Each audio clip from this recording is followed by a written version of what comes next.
আসসালামু আলাইকুম। বাংলাদেশের প্রধান উপদেষ্টা প্রফেসর ডক্টর মোহাম্মদ ইউনূস, আমার আজকের এই ছোট্ট ভিডিও আপনার কাছে কৃতজ্ঞতা জানানোর জন্য। আমি এর আগেও বলেছি যে প্রফেসর ইউনূস সাহেব জাদু জানেন। আপনি সত্যিই জাদু জানেন।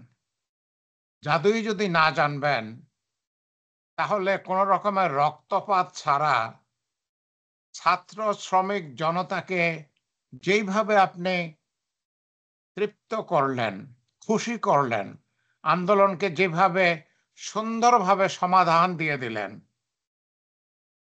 এটা জাদু করা ছাড়া সম্ভব না। জাতি আপনার কাছে কৃতজ্ঞ, আমি আপনার কাছে কৃতজ্ঞ।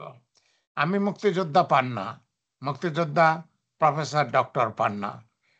আমি ৩৫ বছর যাবৎ আমেরিকায় থাকি। মেরিল্যান্ড স্টেট ইউনিভার্সিটির আমি একজন প্রফেসর। আমি আমেরিকায় একটা মাঝারি ধরনের কর্পোরেশনের মালিক। কিন্তু বাংলাদেশের বাংলাদেশের জন্য আমার মন পড়ে থাকে, সবসময় মন পড়ে থাকে। আর আপনাকে আমি সবসময় শ্রদ্ধা করি। আজ নয়, ১০ বছর আগে থেকেও আপনাকে আমি শ্রদ্ধা করি। আপনি আগস্টের ৮ তারিখে যখন বাংলাদেশের দায়িত্বভার গ্রহণ করলেন, আমার মধ্যে কোনো রকমের সন্দেহ ছিল না যে আপনি শতকরা ১০০% সফল হবেন। তাই হয়েছেন। শতকরা ১০০%-এর উপরে যদি আর কিছু থাকে সেটা হয়েছে। আপনি সবকিছুই সুন্দরভাবে করলেন।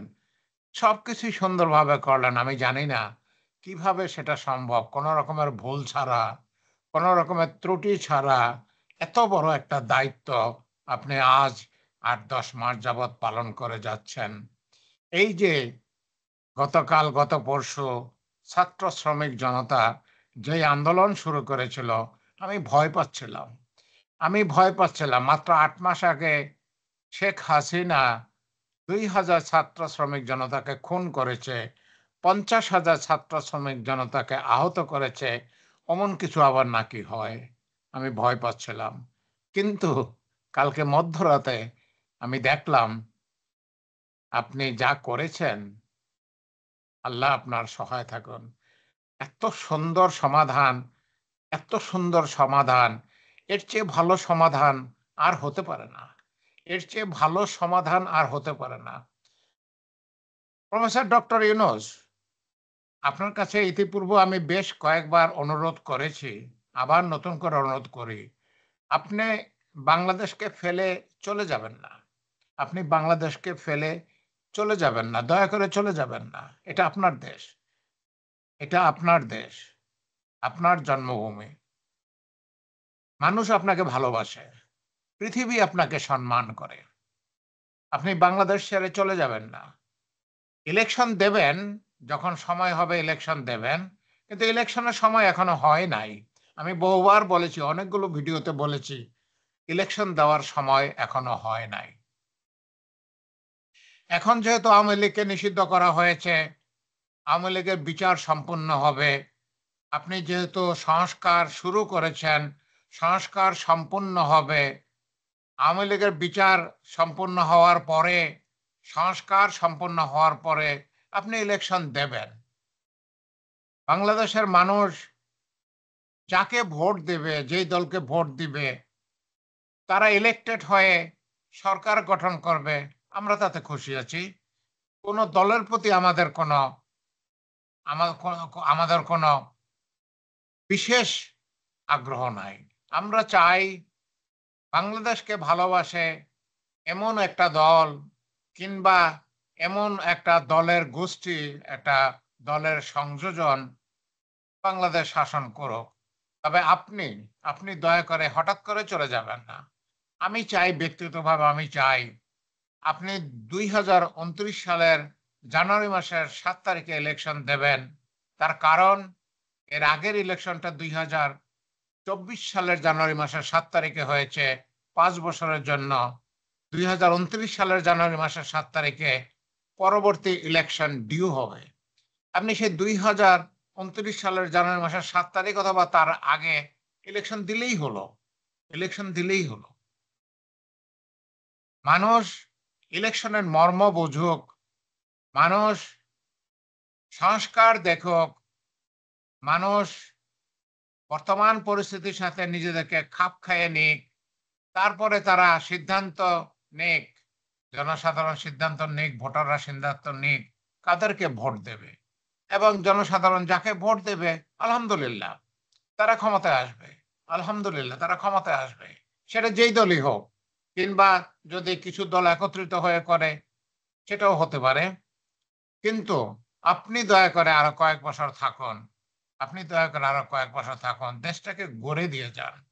দেশটা ছত্রভঙ্গ হয়ে গেছে। আওয়ামী লীগ দেশটাকে কুরে, কুরে খেয়েছে। দেশটাকে ফকিরের ফকিরের ঝোলা হাতে দিয়ে গেছে। সংবাদে প্রকাশ, স্ট্যাটিস্টিক্সে প্রকাশ যে হাসিনা সরকার ৩২ লক্ষ কোটি টাকা পাচার করেছে। ৩২ লক্ষ কোটি টাকা পাচার করেছে। সব মিলিয়ে প্রায় ৫০,০০০ মানুষ খুন করেছে। মাত্র ২ মাসেই ২,০০০ ছাত্র শ্রমিক জনতাকে খুন করেছে, ৫০,০০০কে আহত করেছে। তাদের সমুচিত বিচার হতে হবে, সমুচিত বিচার হতে হবে। তবে আমি সর্বদাই একটা অনুরোধ করেছি সবার কাছে, আপনার কাছে এবং সবার কাছে আবার অনুরোধ করতে চাই।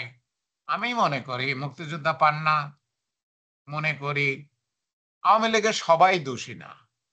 আওয়ামী লীগের কিছু মার্কা মারা লোক দোষী, আর সবাই ভালো মানুষ। অতএব আওয়ামী লীগের যারা দোষী তাদের শাস্তি হোক। আওয়ামী লীগের যারা নির্দোষ তাদেরকে রাজনীতি করার অধিকার দেবেন। তারা যেন নতুন দল করতে পারে, তারা যেন অন্য কোনো দলে যোগ দিতে পারে, তারা যেন রাজনীতি করতে পারে। তারা তো নিরপরাধ। নিরপরাধদের যেন কোনো শাস্তি না হয়, এটা আমি সমস্ত বাংলাদেশের আপামর জনসাধারণের কাছে অনুরোধ করি। প্রফেসর ডক্টর ইউনূস আপনার কাছে অনুরোধ করি, এমন কিছু ব্যবস্থা করবেন দয়া করে যাতে নিরপরাধরা, যাদের কোনো অপরাধ নাই, যারা নির্দোষ, তাদের যেন কোনো ক্ষতি না হয়, তারা যেন রাজনীতি করতে পারে। আমি ভিডিও বড় করব না, আমি শেষ করব। শেষ করার আগে আমি আবার আপনাকে প্রাণের অন্তঃস্থল থেকে কৃতজ্ঞতা জানাচ্ছি।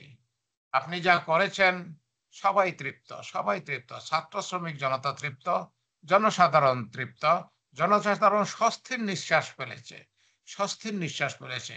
আমি মুক্তিযোদ্ধা পান্না স্বস্তির নিঃশ্বাস ফেলেছি। আমার ৭৫ বছর বয়স হয়ে গেছে।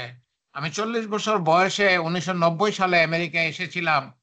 আমি বাংলাদেশে একজন বিসিএস অফিসার ছিলাম। আমি বাংলাদেশে একটা কলেজের প্রফেসর ছিলাম, বায়োলজি ডিপার্টমেন্টের হেড ছিলাম। আমি কলেরা হাসপাতালে ৫ বছর চাকরি করেছি। আমেরিকার একজন প্রফেসর আমাকে খুব পছন্দ করেছিলেন, যার জন্য ১৯৯০ সালে উনি আমাকে আমেরিকায় নিয়ে এসেছেন এবং তখন থেকে আমি আমেরিকায় আছি ৩৫ বছর যাবৎ। দেশে আসার আমার ইচ্ছা। আমি দেশে আসতে চাই। আমার এমন কিছু করার সক্ষমতা আছে কমপক্ষে ২ টা বিশেষে। কারণ আমি প্রাণীবিদ্যায় এমএসসি করেছি ঢাকা ইউনিভার্সিটি থেকে ১৯৭৩ সালে। আমি বায়োলজির হেড অফ দ্য ডিপার্টমেন্ট ছিলাম বক্সিগঞ্জ কলেজে। আমি প্রচুর, প্রচুর গবেষণা করেছি প্রাণীর উপরে। হাঁসের চাষের উপরে, খরগোশের চাষের উপরে। আমি বিভিন্ন চাষের উপরে প্রচুর পড়াশোনা করেছি, প্রচুর, প্রচুর গবেষণা করেছি। আর আমি একজন সাইবার সিকিউরিটি স্পেশালিস্ট। আমি আমেরিকায় এসে বিএস, এমএস, পিএইচডি করেছি আইটিতে, সাইবার সিকিউরিটিতে, রিস্ক ম্যানেজমেন্টে। তা আমি এসব ক্ষেত্রে বাংলাদেশে এসে কিছু অবদান রাখতে চাই যদি আমি সুযোগ পাই। আমার খুবই ইচ্ছা ৭৫ বছর বয়সে, বৃদ্ধ বয়সে আমি বাংলাদেশে এসে আমার যে এক্সপার্টিজ সেটা বাংলাদেশের বাংলাদেশের একটু তার উপরে বাংলাদেশে একটু সার্ভিস দেব। আমার সেটা ইচ্ছা। তো জানি না আল্লাহ সেই ইচ্ছা পূরণ করবেন কিনা। আমি এমনিতে তো আমেরিকায় খুবই সুখী আছি। আমি একটা কোম্পানির মালিক, আমি আমেরিকায় প্রফেসর। কিন্তু আমার বাংলাদেশে আসার ইচ্ছা আছে। যাই হোক, আম হয়তো আল্লাহ ভাগ্যে থাকলে আসবো। এমনিতে আমি জুলাই মাসে বাংলাদেশে আসবো ইনশাআল্লাহ। আমার ছোট বোনের মেয়ের বিয়ে, তার জন্য আমি আসবো জুলাই মাসে। তবে বাংলাদেশে আমার থাকার ইচ্ছা।